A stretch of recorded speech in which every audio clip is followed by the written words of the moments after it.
Hello, beautiful divine seekers. Let's talk about my favorite subject once more.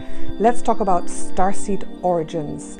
And specifically today, I want to talk to you about the soul group of Polaris, our North Star, our true North. And we do have quite a few Polaris starseeds incarnated on this planet Earth today. So keep watching and see if it resonates with you. Perhaps you are one of them. Thank you so much for spending time with me. I really appreciate it. And if you're new to this channel, welcome. Why don't you subscribe and see how you like it? Okay, so let's dive right in. Starseed, Soul Group Polaris. If you're new, just very quickly, a starseed is a soul that has incarnated not only on Earth, but on other planets before this. That's why we call those beautiful souls starseeds, because they have come here to planet Earth to do their incarnational cycles of 50, 100, 200 lifetimes after having lived on other planets. And the soul group of origin is the place where you very first incarnated as a soul. So after your soul was born, you decided to incarnate where you're most closely matched. What place would look the best to you, would do you the most good, would be the best for your soul vibration. And 6% of all star seeds that come from outside of our solar system, 6% are actually star seeds from Polaris. Now, Polaris is often called our true north because it is the one star in the sky that doesn't move. It's because it's aligned exactly with the North Pole. So if you find Polaris in the sky, and it's easy to find, it's the Big Dipper is the bottom two stars of the Big Dipper. They point right to Polaris. It's very, very bright. And that is the star where the heavens seem to revolve around that star because it points north, and our Earth revolves around the north and south poles, obviously, right? Remember geography class. Okay, so Polaris is a 3-star system. You have Polaris A, the main star, which is a huge star. It's actually a yellow giant, and it's 2,500 times brighter than our sun. And it has 2 small dwarf companion stars. These are all revolving around like a mass in the universe, so to say. It's like one star system. So when I say soul group Polaris, of course, the Polarians don't come from the star. They come from a planet that is orbiting around that sun. So when I say Polaris, I mean the planet, because if you say, oh, but is it proven scientifically? These things are not proven scientifically, and I believe the information that we can trust most is our own self, our mind, spirit, soul, the information we get there. So I get this information from the Akashic Records. I go in with my pendulum, with my visions, with my feeling, and I access the information there. So that's where I'm getting this information from that I'm about to share with you. So Polaris is a planet that is a lot further away from its own sun, because the sun is very bright and hotter than Earth. So it's a star that's orbiting quite far away around its star. And this planet is about 18% larger than our planet Earth and a lot denser.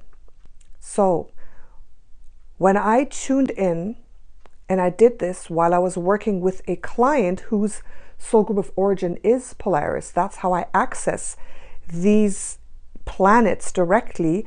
I work with the past lives, with the soul's history through time of a specific person, of a client of mine, and that's how I can access the client's memories and then access the actual planet, the spirit and soul of that planet in the Akashic Records. So this is what happened. I went in kind of like in a past life regression through the soul memories of my client in her Akashic record, and I went boom, and I landed on Polaris. And the first thing I felt was a heaviness, a density, and the second thing I noticed was an incredible loving feeling, a powerful loving feeling. And this, it actually was the connection with the soul of the planet itself. So that planet, Polaris, that planet is a lot more consciously connected to its people than planet Earth is to us. So the Polarians are so connected and in tune with their own mother planet. It's amazing.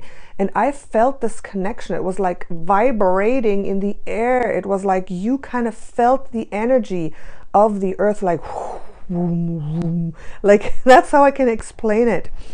And my feet were more solidly on the ground, and because the planet is larger and the gravity is also is heavier, I felt my body, my Polarian body. So this was me as the experience as a Polarian.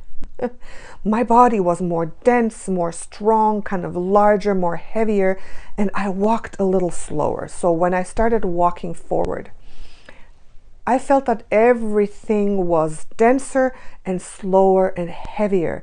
It's like you're moving through like a hot jungle and the air is hot and humid.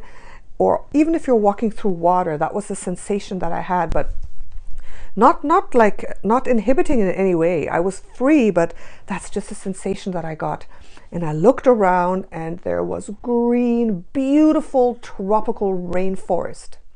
Okay, it wasn't very hot or humid, but the feeling was of warmth, and everything was huge. They were like huge, like heart-shaped leaves. Big kind of glossy, thicker leaves, big trees. You could smell the earth. And as I walked forward, it was so beautiful. It's like in a dream tropical jungle where everything is huge. And there were big mushrooms and big flowers and everything was big and like larger than life and more vibrant. The colors were more vibrant. It was an amazing experience. And all the time, this feeling of connection and unity, consciousness and harmony. This is what Polarians are all about. And I know now why, because I felt it. You kind of felt this sense of connection and unity consciousness. So if you're a Polarian starseed, this is who you are at soul level. So I found out that 49% of the planet is covered by land, which is more than here. And 75% of that landmass is covered by dense forests. So this is a place that is very beautiful and green and very naturally oriented, with a very close connection to nature. So, okay, I moved through this forest, everything larger than life, and I felt that I moved with more purpose and decision than we do here, like not just rambling and wandering around. Like I walked with a sense of purpose and connectedness. And then I came to a clearing where I saw a village. So this was a round clearing, and I saw a round, I would say, village of houses that were set in a circular fashion. Beautiful big houses, but kind of more organic and earthy looking, around a big central area where everybody was doing their thing, playing, working. There were like the young ones there, and everyone was kind of in connection with each other, talking or doing their own thing. And I had such a feeling of connection and support. So this is another thing that Polarians have in common. Their sense of connection and communion with each other is very, very strong. Like I felt very strong family ties, soul ties. So when I went in there, obviously the next thing I wanted to know, what do the Polarians look like? And this was very interesting. So I saw people that were kind of like us, but a little bit different. And the first thing I thought of was have you ever watched Deep Space Nine? The Trill, where they have like freckles going down like this and a little bit of like a nose that's like a little bit different. So this is the impression that I got. But the Polarians were of all different colors, and they were like yellow, brown, like the colors were like the fall, gold, yellow, brown, reds. That's what the skin color was like. And the skin it looked almost a little bit scaly. They looked like a mixture of humans a little bit of dragon, a little bit of trill in there with markings. And they were very beautiful people. And they had like big kind of hair, and the hair was different. It was almost like Rasta type of hair. And they were very tall and very strong, like more sturdy looking than us, just like a very sturdy, strong, beautiful, tall person. And the eyes were larger and so soulful and so beautiful. So it was so interesting seeing this. And I kind of tuned out a little bit so I could see the planet from far and tune into some details. And I saw that this planet was a lot less populated than Earth, less than 1 billion people, okay, less than 1 billion, and a little more spread out. And what I saw was that most people had their homes in villages like this, a little smaller, a little bigger, in the forest. And there were cities as well, but I saw that family groups, like the villages, were very, very important. So society was built on these village units. And what I kind of saw when I zoomed out, when I looked at, the movement of the Polaran people, was that every Polaran would have his own village and family group that they would never leave. Like, this is not like here where you kind of move and you never see your parents again, or maybe you see them once a year. Like, this was like a cohesiveness of family, of society, of union that was really, really beautiful. So a Polaran would grow up in a village and at some point would go to the city for a while, would go to a big city to, learn things and to live a different lifestyle and travel around perhaps. Or maybe go to the city for a while and then come back.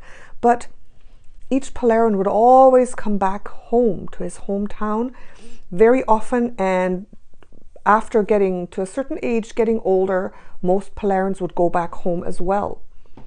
And the cities were very interesting too. The cities were green and also very harmonious. And the networking was incredible. Like in the cities, the Polarans would have a large network of friends and colleagues and would be very connected, and they would go to the cities to broaden their circle. So I felt that the whole planet, the whole society was built on communication and harmony and family and a harmonious society working together, like in circles, like, inner circles and broader outer circles. And there was a lot of inclusivity. It was very fair. That's what I saw. And I'm talking in the past tense, but I did get that this is still working today. This planet still exists today. It's a planet like us, a third dimensional planet, but a planet that is a lot more stable than our planet Earth. So it's not ascending as fast, but it's reached a place of stability and harmony, especially harmony with the planet. The planet is not suffering like our planet is suffering. And I think that's why I felt this strong connection, because there was like a two-way, a win-win situation between the people and the planet. And the Polarans were guardians of their planet, and the planet was taking care of the Polarans. So I feel there weren't as many disasters and shifts and things going on for the Polarans. The Polarans were safer from natural disasters because there was more harmony and more intuition.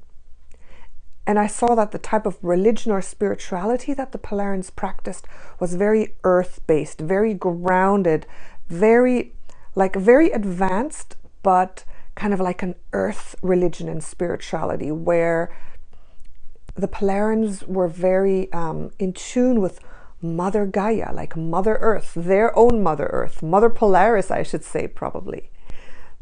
And the interesting thing was the population control of this planet. So in order to stabilize the population, I saw that each Polaran had the desire for a child as it was appropriate to the keeping of the population. So it was very interesting. each Polaran had a very close connection to Mother Gaia, and it would be like impulses to bring forth new life according to the need to have the population stable. So the need and the urge and the ability even to have a child would be very natural and would be like in coordinates and in agreement with Mother Gaia. So it was a very natural organic process, and everybody was very fulfilled. And I saw that most Polarans had at least one child. And this was very, very harmonious. And other things as well were kept in harmony because of the communication with the Polaris Earth Mother. For example, the resources needed, the water, the agriculture. I also saw that because of the way the villages were spread out in the forest, there wasn't as much agriculture going on because the forest brought forth such an abundance of food, of natural food. Like when I was walking the first time, I saw so many different plants on all different levels, and fruit and roots and all kinds of things you could just eat by just picking fruit. So that's what I saw, that this planet was so balanced and stable with the inhabitants and the animals and with the mother planet. And I think we have a lot to learn from this. So if you're Polaran, you are needed because we need to balance our mother planet, and we need more balance with our planet. Also, an incredible sense of loyalty is what I got from the Society of Polaris. So that's what I got. So do you think you are from Polaris?